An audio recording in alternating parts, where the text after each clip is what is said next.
But you never know with President Trump. He could pull the carpet out from underneath us in a heartbeat like he has before, or they get rid of their tariffs and then we'll bring the booze back, into the LCBO, and if they don't, then they aren't getting any booze on our shelves. In Columbia, Tennessee, barrels of American whiskey still sit stacked in warehouses gathering dust instead of being shipped across the border to stock liquor store shelves in Canada. Not long ago, craft distillers like Heath Clark could not hide their frustration as they shared how 25 0.000 bottles of whiskey, originally prepared for the Canadian market, had all but turned into wasted inventory after several provinces decided to halt imports from the United States in retaliation. To this day, that sense of disappointment remains with little sign of easing. New data shows the Canadian liquor boycott cost the country about $500 million in revenue. Total liquor sales fell by more than 12%. Today, with Trump's expanded tariff package climbing to 35% on Canadian goods outside the scope of the USMCA, the boycott has become a vivid example of how Canadian consumers are turning their shopping habits into a form of resistance. What began with just a few shipments of whiskey stranded in a Tennessee warehouse has now become a symbol of a deeper fracture in the bilateral trade landscape. The Distilled Spirits Council of the United States has been working with their Canadian counterparts, trying to convince leaders that when it comes to a possible trade war, they should leave liquor out of it. The tariffs imposed by Trump were expected to put pressure on Ottawa, but in reality, their greatest impact has fallen squarely within the United States. By mid-2025, industry data told the story clearly.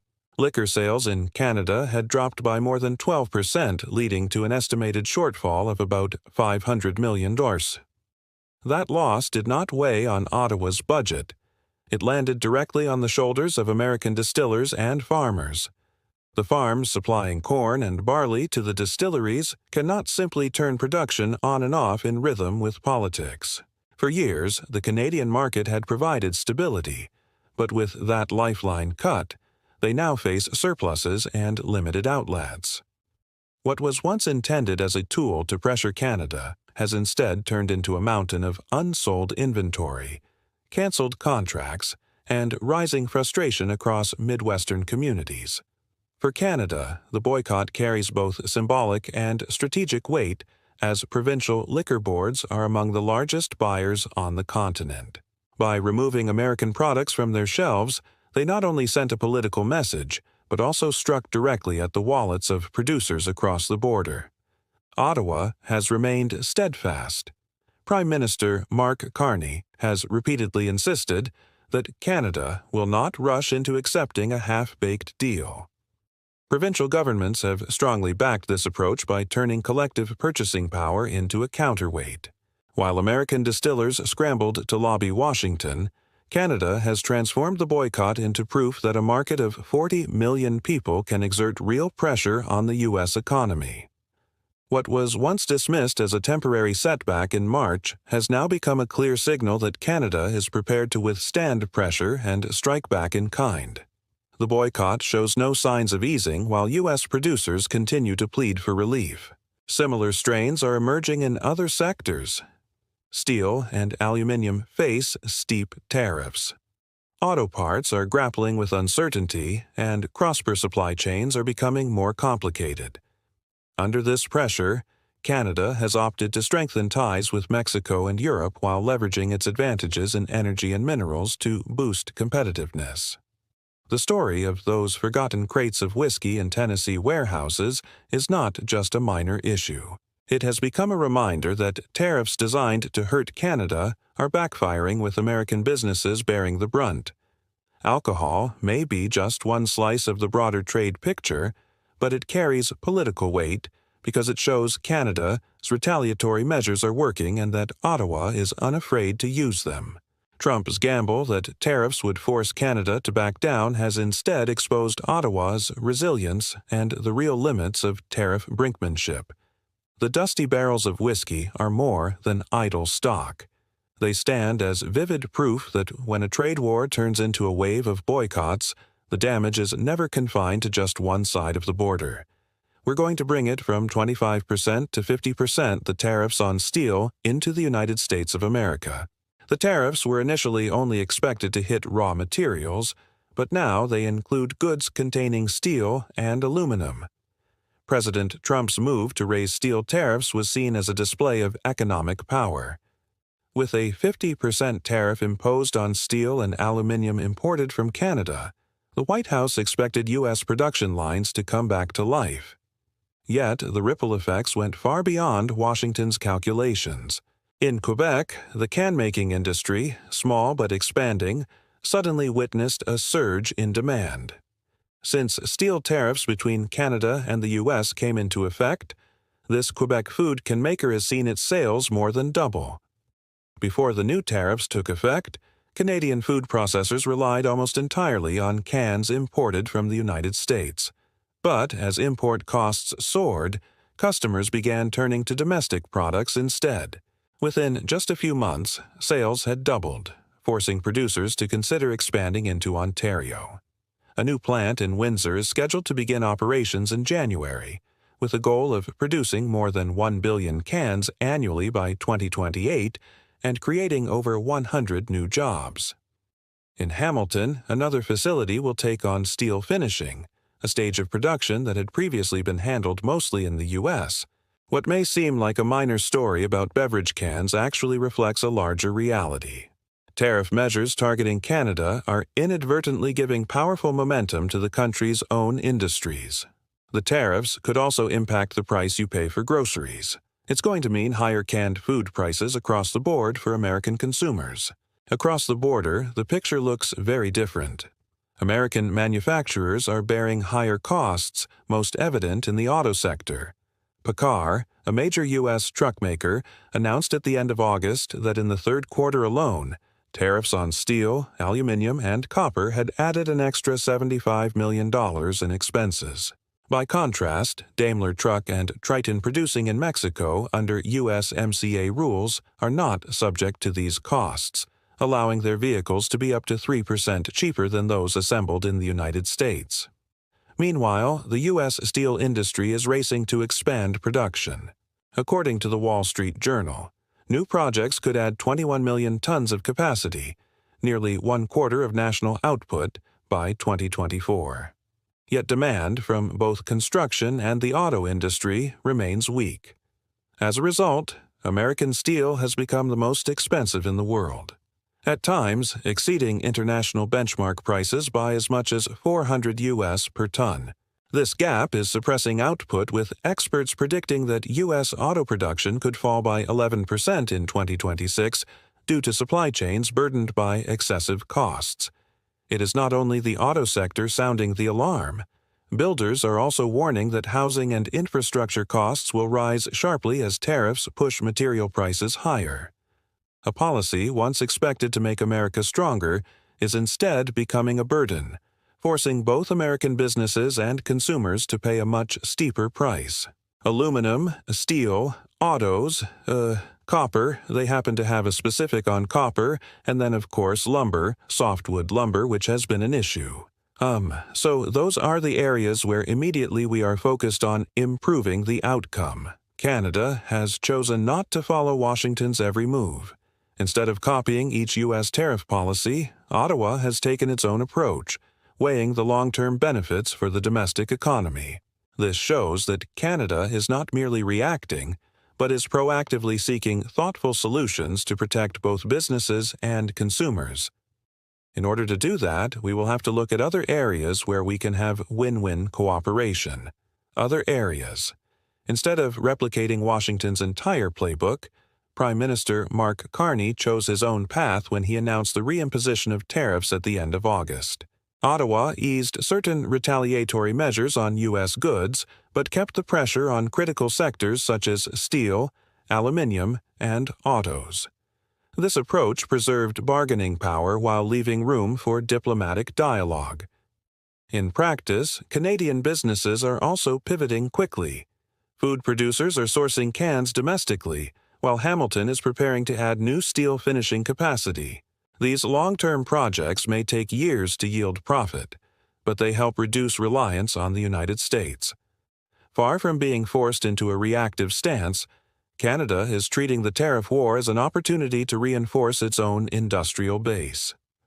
On the diplomatic front, the decision to restart tariffs produced an immediate effect. On August 26th, U.S. Commerce Secretary Howard Lutnick hosted Canadian Trade Minister Dominic LeBlanc in Washington for a 90-minute meeting. Both sides described it as a positive signal.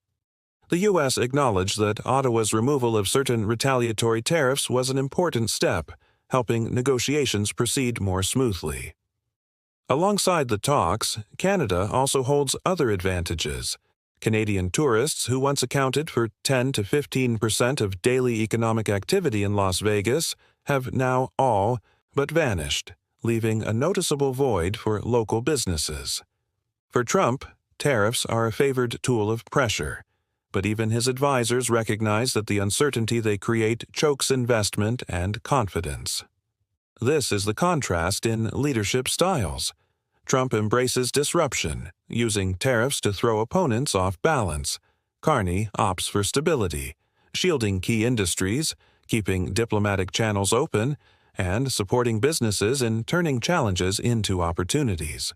The Steel Gambit, originally designed to weaken Canada, is now backfiring on U.S. soil, while Canada is demonstrating its ability to adapt, endure, and even emerge stronger in the long run. Prime Minister Mark Carney is in Europe tonight, hoping to build trade and defense cooperation with key allies. Canada has pivoted across the pond as tensions simmer with our southern neighbor. Relations between the United States and Canada have rarely been as tense as they are now. President Donald Trump treats tariffs as his preferred tool of pressure, using them to reshape how Washington deals with its closest neighbors. In the U.S. Capitol, his tone is consistently hard-edged, stressing the need to force concessions through sudden moves and sharp rhetoric. On the other side of the border, Prime Minister Mark Carney has chosen a different path. Rather than relying on immediate retaliation, he is building a strategy centered on resilience, reinforcing alliances, and leveraging long-term strengths. The issue confronting both countries is not simply the tariffs currently in place. The real challenge lies in whether Canada can maintain a firm stance while at the same time opening the door to a future free from America's outside shadow. Prime Minister Carney announcing yesterday that Canada will be dropping some countermeasures on American goods. In terms of the strategy here, it's probably a smart play for Canada to really underscore the importance and the value of KSMA. In his latest move, Prime Minister Mark Carney has decided to lift a series of retaliatory tariffs that Canada had previously imposed on U.S. goods. Canadians will soon feel the impact directly at the supermarket as prices on familiar items such as fruit juice and essential foods begin to ease. Canadian businesses that rely heavily on U.S. components will also breathe a little easier. At first glance, some may see this as a concession. In reality, however, the decision is a carefully calculated step meant to underscore the importance of the Canada-US-Mexico Agreement. Currently, roughly 85 to 90% of Canadian goods exported to the United States are tariff-free under the deal. By removing retaliatory measures on items that fall within the scope of CUSMA, Carney seeks to affirm that Canada respects its commitments while signaling that Ottawa expects Washington to act in the true spirit of the agreement as well. So, as we work to address outstanding trade issues with the United States, it's important, it's vital. We do everything we can to preserve this unique advantage for Canadian workers, Canadian businesses. The real focus remains on metals and autos. The United States continues to uphold tariffs as high as 50% on steel, aluminum, and copper, citing national security. In response, Canada has maintained certain retaliatory measures targeting these very products. This blend of flexibility and firmness is no accident. It signals that Canada is prepared to show goodwill while at the same time not giving up its leverage at the negotiating table. It is also a clear message that Ottawa wants serious discussions on these critical sectors. Carney is not acting out of concession, but rather steering the negotiations proactively. The goal is for Canada to set clear terms of cooperation instead of scrambling to react to every sudden move from Washington. As the trade war with the United States continues, Carney has been focused on diversifying trade, especially with Europe. Canada's energy and critical minerals are top of the pitch list. Carney's strategy is not confined to North America. While negotiations with the Trump administration are still underway, he has chosen to cross the Atlantic to strengthen ties with Europe. His packed schedule includes meetings with leaders in Germany, Poland, and Latvia, along with direct exchanges with top business executives. Canada's message is clear. The country wants to position itself as a reliable supplier of energy and minerals at a time when European governments are increasingly worried about the security of their supply chains. Ottawa's move comes at a sensitive moment as the European Union has just adopted a new tariff framework with the United States setting a baseline rate of 15% for many products while maintaining high duties on steel and aluminium. Canada is closely watching these developments while offering cooperation in energy, minerals, and defense, asserting itself as an attractive option for Europe. Canada's credibility is further reinforced by its military presence in Poland and Latvia under Operation Reassurance. What might appear to be merely a trade mission also serves as a statement of strategic independence. Ottawa is broadening its options and sending a message that it will not be cornered. The contrast between Washington and Ottawa's approaches is stark. Trump thrives on confrontation, wielding tariffs as a weapon to exert pressure and extract quick concessions. Carney, by contrast, focuses on easing domestic burdens, maintaining balance, and cultivating long-term relationships abroad. His strategy may not be as loud as Trump's impositions, but it is helping Canada build endurance. For Ottawa, this is not a story of bowing to American power, but proof that a middle power with the right resources and alliances can turn adversity into advantage. The months ahead will be the real test. Trump will continue to push with tariffs and deadlines. Carney will respond with partnerships and economic leverage. Canada is no longer merely on the defensive. The country is holding its head high, charting its own course and reminding the world that Canada's choices carry weight of their own. Right now, postal services worldwide are halting shipments to the United States. An executive order signed by President Trump last month, goods coming in from abroad less than $800 will be slapped with country-specific tariff rates starting Friday. It all began with a single executive order. President Donald Trump decided to abolish the de minimis exemption, which had allowed parcels valued under $800 to enter the United States without being subject to tariffs. As of Friday, that exemption officially came to an end. The impact was immediate.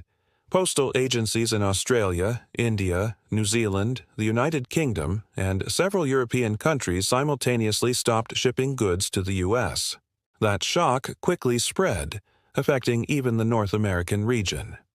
Now, as if Donald Trump's tariffs aren't inflicting enough pain, now Canadians running a small business are bracing for higher costs as the U.S. ends the exclusion from shipping fees. As America's closest trading partner, Canada is watching many small businesses struggle to hold on to customers south of the border. Each year, millions of parcels move back and forth between the two countries, and the removal of the Doman exemption has struck directly at the lifeblood of cross-border trade. A measure declared to protect the U.S. economy has instead disrupted the shared supply chains of the entire continent. The White House has explained the change as necessary to shield domestic industries and to curb the flow of dangerous goods such as fentanyl. Yet those hit first and hardest are American consumers and retailers themselves. The vast majority of my customer base is in the U.S. I can't pass this on to my customers, so, as of last night, I've had to close my store completely. Online sellers that depend heavily on imports suddenly found themselves unable to deliver, while small shops specializing in foreign products were forced to consider raising prices or shutting down. For families, the cost shock arrived virtually overnight. The new tariffs are applied by country, ranging from 10 to 50%. According to NBC News, the additional charges work out to about $82 per item for countries in the lowest tier, $160 in the middle, and $200 at the highest. Experts warned that the total cost to consumers could rise by as much as $13 billion. The logistics sector has also been caught in the spiral. DHL, one of the world's largest shippers, announced it would stop accepting parcels bound for the U.S. until clearer guidance was provided. Instead of strengthening domestic security, the policy has led to delays, skyrocketing shipping costs, and widespread confusion. While several countries opted to freeze shipments altogether, Canada chose a different path. Canada Post confirmed it would not suspend service. Instead, it rolled out a system to collect the new tariffs and remit them to U.S. Customs. For goods shipped from Canada, most now face a 35% duty in line with the non-customa tariff framework implemented in early August. The costs are high, but at least Canadian businesses still retain access to the market. This marks a clear contrast. In Australia, small exporters abandoned the U.S. market altogether because they could not predict what customers would end up paying. In Europe, many postal agencies admitted they needed more time to set up new systems and therefore suspended shipments. By contrast, Canada has managed to keep goods moving steadily. Faced with Trump's sudden policy shift, Ottawa ensured that businesses could continue selling into their largest export market. The contrast could not be sharper. Trump's decision, ostensibly aimed at protecting America, has in practice forced U.S. consumers and small retailers to pay more. While major international couriers halted their services, Canada, confronted with the same challenge, chose rapid adaptation. By keeping its postal network open, Canadian companies preserved market share while European and Asian competitors were pushed aside. This is more than a technical adjustment. It also reinforces Canada's image as a reliable partner in North America. Prime Minister Mark Carney has stressed that Canada will only sign agreements that truly benefit the country. That stance is evident in this case. While many nations chose to cut ties, Canada proved it could sustain trade under the new rules. For the United States, the question is whether these tariffs will strengthen or weaken the very economy they were meant to protect. For Canada, the lesson runs deeper. In the midst of global disruption, it has turned challenge into opportunity, showing that resilience and pragmatism remain its greatest strengths. President Trump's 50% tariff on most imported copper products has fueled a surge in copper prices. While the import tax might not increase the production of the metal in the United States, it has led to another domestic spike: copper thefts. When President Donald Trump imposed a 50% tariff on imported copper products under Section 232, he described it as a measure to protect national security aimed squarely at China, the world's largest producer of refined copper. Yet, the country feeling the sharpest impact has been the United States itself. Futures markets have swung wildly, and the price gap between copper traded in the U.S. and on the London Exchange has soared to 31%. A level never seen before. Instead of bringing stability, the decision has fueled greater volatility. What is most apparent is not the revival of domestic copper production, but the soaring costs of manufacturing.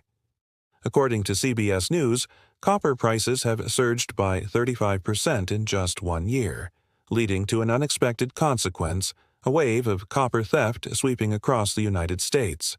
The National Insurance Crime Bureau estimates that losses from this trend now reach nearly $2 billion annually. From telephone lines in California being repeatedly cut to bridges in Los Angeles stripped of wiring, the damage has been severe. Cities have been forced to spend millions of dollars on repairs, sums that pale in comparison to the profits thieves collect on the black market. For manufacturers, the tariffs mean higher input costs for electronics, household appliances, and vehicles, eroding competitiveness. Rather than reinforcing security as originally intended, the policy has generated domestic instability, added strain to infrastructure, and exposed communities to new risks. What was meant to serve as a shield for American industry has in the end become an internal burden. Canada produces a good amount of copper, but ships a lot of it off to Asia for processing, and then it goes into the United States, So maybe the impact is more on the U.S. consumer than on Canadian businesses. Canada was quickly swept into the spiral as much of its copper exports are refined in Asia before being shipped to the U.S. But Ottawa did not simply sit back and wait. More than 85% of bilateral trade remains tariff-free under CUSMA, providing a stable foundation for the economy. Prime Minister Mark Carney has pushed for diversification, expanding ties with Europe and Asia, while encouraging provinces to remove internal barriers to build a stronger domestic market. In addition, Carney postponed the introduction of a digital services tax worth about $1 billion Canadian dollars annually in order to keep channels of dialogue with Washington open. Canada has also leaned on its strengths in energy and strategic minerals, turning pressure into advantage by choosing caution over rash reactions. Meanwhile, China, the main target of the policy, has also found ways to adapt. Wells, a Chinese company, moved early to invest in a plant in Grand Prairie, Texas, producing 3,000 tons of flat copper wire annually for clients such as Stellantis. Because production takes place on U.S. soil, the company sidesteps tariffs entirely. With an additional $100 million U.S. investment underway, the facility is expected to generate more than half of Wilson's international revenue within 3 years. Ironically, tariffs intended to curb China's influence have instead paved the way for a Chinese firm to profit directly in America. The global copper market remains highly volatile. Analysts warned that slumping futures prices combined with weaker demand from China could trigger deflationary pressures spreading beyond the metal sector. Trump's copper tariffs were announced as a show of strength, but the actual consequences tell a different story. They have driven up domestic costs and crime, pushed allies like Canada to reinforce self-sufficiency, and even handed Chinese businesses new opportunities to expand their gains. Canada has chosen to respond with patience and strategy, demonstrating that it can protect its interests without losing leverage. What is clear is that these tariffs have backfired, undermining the very objectives Washington had hoped to achieve.